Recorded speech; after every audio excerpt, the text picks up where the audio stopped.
మీరు మాదిగ మేరీ కుమారి మాదిగ అని పేర్కొన్నారు, దళిత స్త్రీగా. ఇప్పుడు దళిత్ స్త్రీలో ఎంత ఆర్గనైజేషన్ ఉంది కదా ఏపీలో? దళిత స్త్రీలలో చైతన్యం లేదు, చైతన్యం చాలా తక్కువ. చైతన్యం ఉన్న మహిళలు ఏళ్లలో లెక్క పెట్టవచ్చు, ఒకరిద్దరు. అంటే రచయిత్రులుగా ముందుకొచ్చారు, ఉద్యమకారులుగా అసలు చాలా తక్కువ. అసలు ఉద్యమకారులుగా దళిత పురుషులతో పాటు కింది స్థాయిలో కొట్లాడుతున్న దళిత మహిళలు ఉన్నారు, కానీ నాయకత్వ స్థానంలో తీసుకురావడంలో దళిత పురుషులు విఫలమయ్యారు.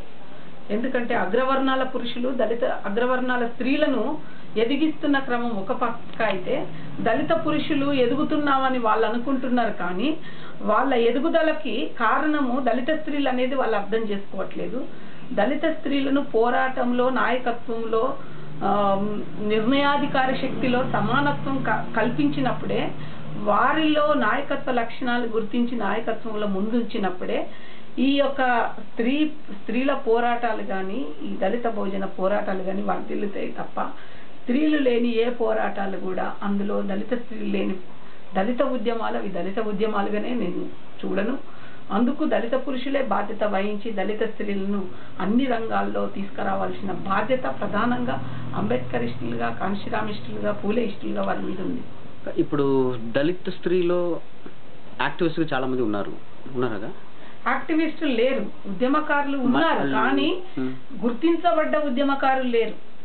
ఐడెంటిఫై అయిన లీడర్లుగా ఆ ఉద్యమాలు గుర్తించబడడానికి అవకాశం ఇయ్యలే. అంటే వాళ్ళని వాడుకున్నారే తప్ప వాళ్ళని లీడర్లుగా ఎక్కడా ప్రజెంట్ చేయలేదు. ఎవరు చేయలేదు?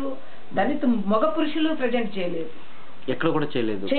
చేసిన ఒకరిద్దరు ఏళ్ల మీద లెక్క పెట్టడానికి. ఇప్పుడు రచయిత్రులుగా ఒక్క గోగు శ్యామల, ఒక్క జూపాక సుభద్ర, ఒక్క జాజుల గౌరి రచయిత్రులుగా ఉన్నారు. వాళ్ళు ఉద్యమకారులుగా కాదు, రచయిత్రులుగా మాదిగ స్త్రీల మీద, దళిత స్త్రీల మీద రకరకాలుగా వాళ్ళు రాస్తున్నారు. సూరపల్లి సుజాత అంటే ఆమె తెలంగాణ ఉద్యమంలో కీలకంగా పనిచేస్తుంది. అంటే తను ఒక ఇంటలెక్చువల్గా, రైటర్గా. దళిత స్త్రీ శక్తి నుంచి గడ్డం ఝాన్సీ అని ఆమె ఒక ఎన్జిఓగా పనిచేస్తుంది. గ్రేస్ నిర్మల అని జోగిని స్త్రీలను ఆర్గనైజ్ చేసుకుంటూ, ఆజమ్మ అని కొంతమంది దళిత మహిళలు వాళ్ళతో ఎన్జిఓలుగా పనిచేస్తుంది. కానీ ఉద్యమ నాయకురాలుగా ఇప్పుడు చంద్రశ్రీ అని తను చనిపోయింది. ఇప్పుడు ప్రస్తుతం ఏళ్ల మీద లెక్క పెట్టే లీడర్లే ఉన్నారు, కానీ దళిత మగ లీడర్లు చాలా మంది ఉన్నారు. దళిత మగ లీడర్లు చాలా మంది ఉండడానికి కింద బేస్మెంట్ లేయరు దళిత మహిళలు అయినా కానీ దళిత పురుషులు వాళ్ళలో వాళ్ళే లీడర్లు అవ్వుకుంటూ వస్తున్నారు తప్ప, మహిళలకు అవకాశం ఇద్దాము, వాళ్ళను పైకి తెద్దాము అనే ఆలోచన వీళ్ళలో లేదు. జెండర్ స్పృహ లేదు ముందు దళిత పురుషుల్లో, జెండర్ స్పృహ లేదు.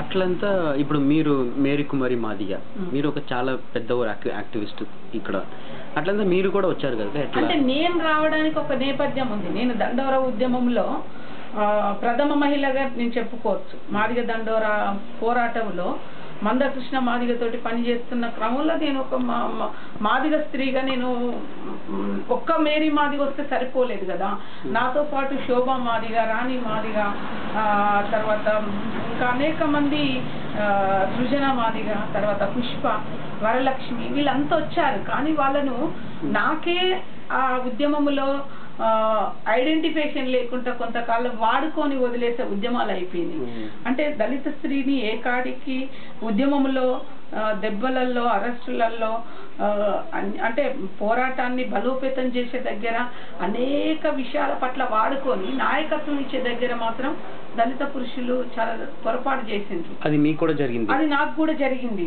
నాకు నేనుగా తీసుకున్న బాధ్యత. విద్యార్థి దశ నుంచి నేను ఉద్యమాల్లో ఉన్నా. విద్యార్థి ఉద్యమాలలో నేను చిన్నప్పటి నుంచి నేను చదివిన ప్రాంతంలో నేను స్టూడెంట్ లీడర్గా 8th క్లాస్ నుంచి నేను ఉద్యమ జీవితంలో ఉన్నా కాబట్టి విద్యార్థులే నన్ను యునానిమస్గా ఎన్నుకున్నారు. 8th, 9th, 10th PDS నుంచి. నేను 10th తర్వాత మళ్ళీ నేను ఉద్యమం అంటే అటు విద్యార్థి ఉద్యమం నుంచి మళ్ళీ దండోరా అంటే అప్పుడు కారంచేడు, చుండూరు సంఘటనలు జరిగిన తర్వాత ఆ సంఘటనలు స్పందించి నేను మళ్ళీ దళిత మూవ్మెంట్లోకి రావడం జరిగింది. మా ప్రాంతంలో అంబేద్కర్ సంఘాలతో, రకరకాల కుల సంఘాలతో పనిచేసుకుంటూనే ఆ టైంలోనే దండోరా రావడం, దండోరలో కీలక భూమిక పోషించటం, వాళ్ళు ఇవ్వకపోయినా నాకు నేనుగా నాయకత్వాన్ని అందుకున్న తప్ప దళిత పురుషులు ఎవరో పిలిచి పీటయ్యారు. దళిత స్త్రీలు కూడా వాళ్ళ సమస్యను వాళ్ళు పోగొట్టుకోవడం కోసం వాళ్ళుగా బయటికి రావాలి. ఎవరికైతే ఆకలి ఉన్నదో, ఎవరికైతే అన్యాయం జరుగుతుందో, ఎవరైతే ఈ సమాజంలో చిన్న చూపు చూడబడుతుండ్రో, ఆ చిన్న చూపు, కుల అసమానత నేను ఎదుర్కొన్నా, పేదరికం ఎదుర్కొన్నా, నిరక్షరాస్యత ఎదుర్కొన్నా, ఈ సమస్యల నుంచి నేను బయటపడడానికి నాకు నేనుగా కొట్లాట చేసుకుంటూ వస్తున్నా తప్ప అట్లా ప్రతి ఒక్క స్త్రీ రావాలి. ఎవరు పురుషుడు పిలిచి పీటయ్యారు కాబట్టి వాళ్ళు వచ్చి ఈ సమాజంలో నేను నా వంతు బాధ్యతగా నేను పనిచేస్తాను. పనిచేసినప్పుడు ఖచ్చితంగా అవకాశాలు ఉంటాయి. ఆ అవకాశాలను దళిత స్త్రీ కూడా తీసుకోవాలి. అక్క ఇప్పుడు మాల, మాదియా, రెల్లి, పాకి, మేత్తర్ ఇట్లా ఉంది. ఇట్లా ఉంటే ఇప్పుడు స్త్రీలో కేటగిరీ వైజ్ చెప్పండి, ఏ కమ్యూనిటీలో ఎక్కువ ఉన్నారు? అంటే దళితుల్లో మెజార్టీ కులం ఆంధ్రప్రదేశ్లో మాదిగ కులం, రెండో కులం మాల కులం. దళితుల్లో అంటే మాలలు ముందు డెవలప్ అయినా కానీ మాదిగ మహిళలు ఎక్కువగా ఉన్నా కానీ జనాభా పరంగా అభివృద్ధి అనేది మాదిగ మహిళల్లో లేదు, మాల మహిళల్లో కూడా లేదు. అభివృద్ధి జరిగిన వాళ్ళంతా కూడా కొంత రిజర్వేషన్ల నుంచి ప్రభుత్వం వేసే చిన్న రిజర్వేషన్లో ఏదో కుక్క బిస్కెట్ లాగేస్తే దాని నుంచి అభివృద్ధి చెందింది. మాల మొగోళ్ళే చెందిండు, మాదిగ మొగోళ్ళే చెందిండు. కానీ మాదిగ ఆడోళ్ళు కానీ మాల ఆడోళ్ళు కానీ అంత అభివృద్ధిలోకి వచ్చిన పరిస్థితి లేదు. ఇక వీళ్ళని ఆధారపడ్డ చిందు, పాకి, పగిడి, డక్కలి, గోసంగి, గొడగలి, బుడగ జంగాల ఇట్లాంటి అనేక సంచార జాతులు, మరి ఈ దళితుల మీద ఆధారపడ్డ కులాలు, బైన్ల, ఇట్లాంటి కులాలకు అసలు పురుషులకే అవకాశాలు లేవు. అందులో స్త్రీలకి ఇంకా అవకాశాలే లేవు. అంటే వాళ్ళు అంటరాని స్త్రీలుగానే ఇంకా ఈ సమాజంలో ఉన్నారు. సంచార జాతులుగా, అడుక్కునే వాళ్ళుగా, ఇంకా కళ మీద ఆధారపడే వాళ్ళుగా, ఇంకా జాంబా పురాణం చెప్పేవాళ్ళుగా, పాయకాన్లు ఎత్తేసే వాళ్ళుగా, ఇంకా నీచ వృత్తులు చేసుకుంటూ ఇంకా జోగినీలుగా, ఇంకా మూఢనమ్మకాల్లో ఉన్నారు. దీనికి అంతటికి కారణం, అవన్నీ పోవాలంటే ముందు కారణం దళిత స్త్రీకి చదువు అనేది ముఖ్యం.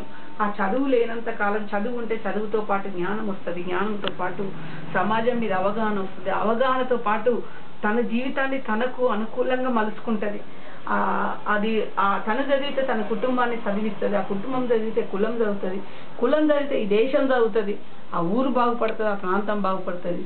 అంటే ముందు పునాది భూమిక స్త్రీనే కావాలి.